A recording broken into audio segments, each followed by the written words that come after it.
Disclaimer, the following is a parody of Cinema 6 Everything Wrong With series. If you're unfamiliar with their humor, I suggest you go watch their content first. With this in mind, any personal bias towards the show in question will not interfere with the content of the video. This video is not meant to be taken seriously, nor is it meant to offend the creators of the show in question, the show in question itself, or anyone who likes the show in question. Finally, all copyrighted material belongs to its respective owners. Thank you, and please enjoy the video.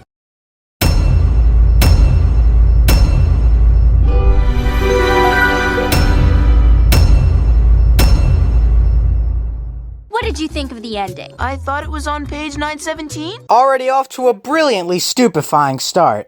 It completely dropped all of the anti-authoritarian stuff and described a wedding cake for 50 pages. No book would ever describe a wedding cake for 50 pages unless it was a goddamn cookbook.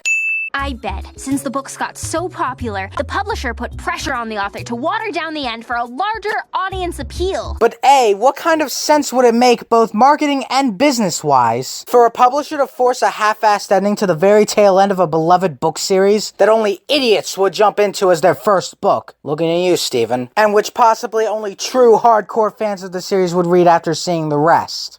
And B, what kind of fucking asshat would wait to aim for wider audience appeal until, again, the end of a book series? Connie makes it sound like they're just now doing this, when it would make much more sense to force this idea earlier in the series to get the common people invested early, thus guaranteeing a larger profit on both those and later books. This idea just has so many holes for just how intelligent Connie is supposed to be.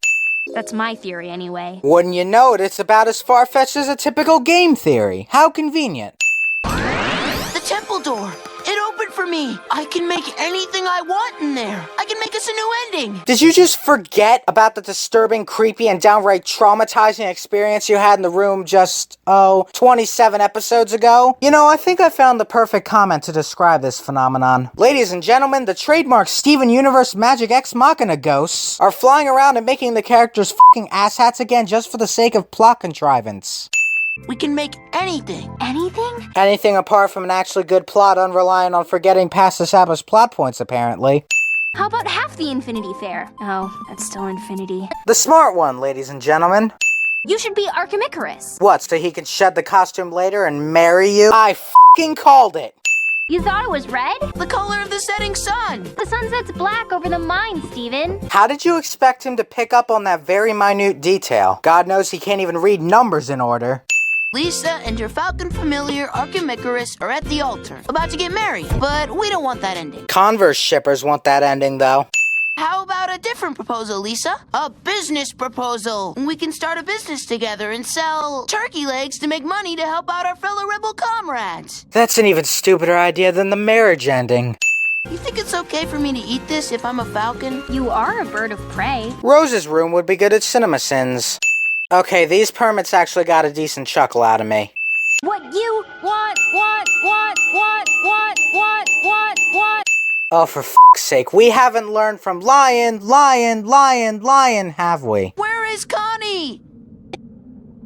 Steven! Of course Connie calls out for Steven right when he asks where she is. Man, those Ex Machina ghosts sure are a piece of work, aren't they? Card! Wait, if you can still summon absolutely anything you want, why don't you just summon something you know will stop her? Like a giant, wide, and tall obsidian wall or something. The Crewniverse could probably think of something way better than that, but you get the idea. I know you like her, and I know you want her to like you too. That's why you can't tell her the truth, but you want to! You want to tell her! Tell her, Steven! Tell her! I like the ending of the book! You f***ing shipping cock tease! Do you think I'm a bad person for liking the ending? Steven, it's just a book. Every fandom with some piece of media debatably bad in it that some people hate in a nutshell. I like Say Uncle and Rock Nalder, damn it, and I'm not afraid to admit it. But you really care about it. I care about you more. Even though I like the wedding? Of course you like the wedding. You're Steven. You love schmaltz. Another genuinely nice moment. Take off 3 sins. Don't you remember how Archimicarus cried in book 3? She almost fell into the volcano. He was worried about her. But she had access to frost spells. Archimicarus didn't know that. Fandoms theorizing ships in a nutshell. Yellow Diamond X Onion, baby. Despite this picture not having any red in it, only red crayons are still out. Also, fandom fan art in a nutshell.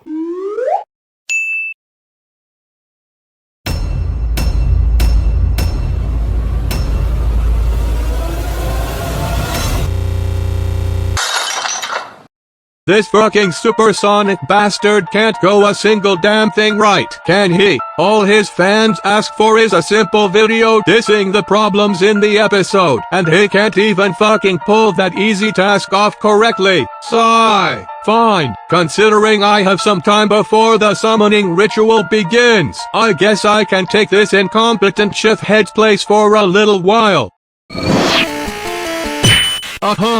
Let's take this back a bit. First of all, it is shown earlier in this episode that Connie can very censor. Clearly hears Steven from inside the costume shop, despite making her Lisa costume in the process. However, if this is the case, then how come this censor bitch isn't able to hear both the fake Connie being created and the fake Connie herself talking? Connie must be one deaf-ass mother censor. Ding. But let's give Steven censor buddy the benefit of the doubt. Let's say that she was diagnosed with a crippling case of selective hearing disorder and didn't hear this newfangled fake Connie. However, even with this generosity, Steven should be able to not be a censor dumbass and question how real this new Connie actually is. Let's take another trip back to this quote from the sexual tension duo. Even her childhood tunic. You thought it was red? The color of the setting sun. The sunset's black over the mine, Steven. Now, look at the color of the robe of the fake Connie. This fake-ass female dog is wearing a red robe and not the black robe that she said she was wearing. Since the room generates objects in the way Steven thinks he sees them, it is now very easy to see this Connie is about as non-existent as the like bar on Rebecca Black's Friday. In other words, as the goddamn live stream chat would say it. There's a humongous chance that you are actually colorblind. I want to censor. Die. Ding. Skipping ahead to the part where Steven starts making objects disappear. Prior to this, Steven had just told the room that he didn't want it to just do what he wanted to do. If this is the case, then how come this stupid censor room allows Steven to dissipate all the objects he doesn't want in the room? Additionally, how come the room so conveniently doesn't allow Steven to evaporate the one object that can make his life a living hell for the next few minutes? The fake Connie. What the censor does super censor call those things? Magic Ex Machina ghosts or something? Yeah, whatever the flying censor those things are, they're here I guess. Ding. Going forward some more, while defending Steven from the fake Connie, little Miss Earwax bitch over here apparently can't even hear what the person right near her is saying about Steven liking her. You could maybe chalk it down to Connie heeding Steven's advice to not listen to it.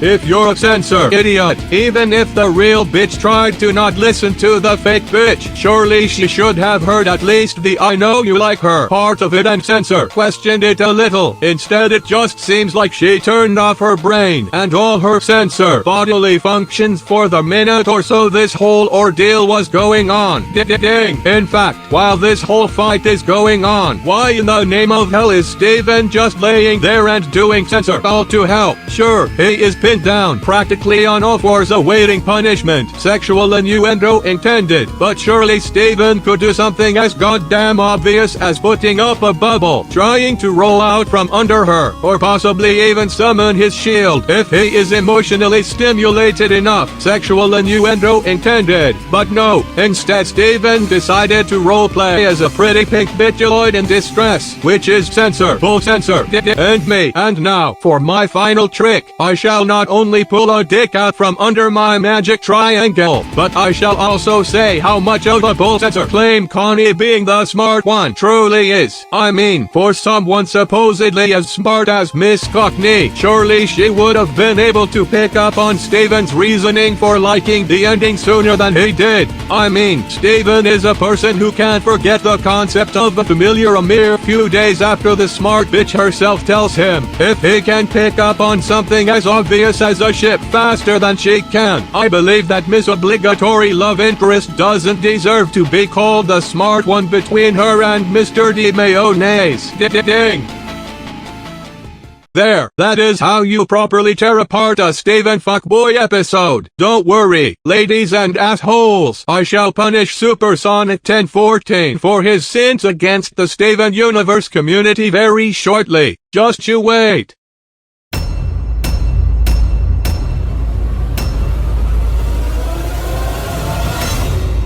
I know what you really want. You want to! You want to her! If Al-Azhar Eza is Iraq, if Al-Azhar Eza is Iraq, bring forth the one responsible for my venture in this hell of nothingness, is Afrit. What the fuck?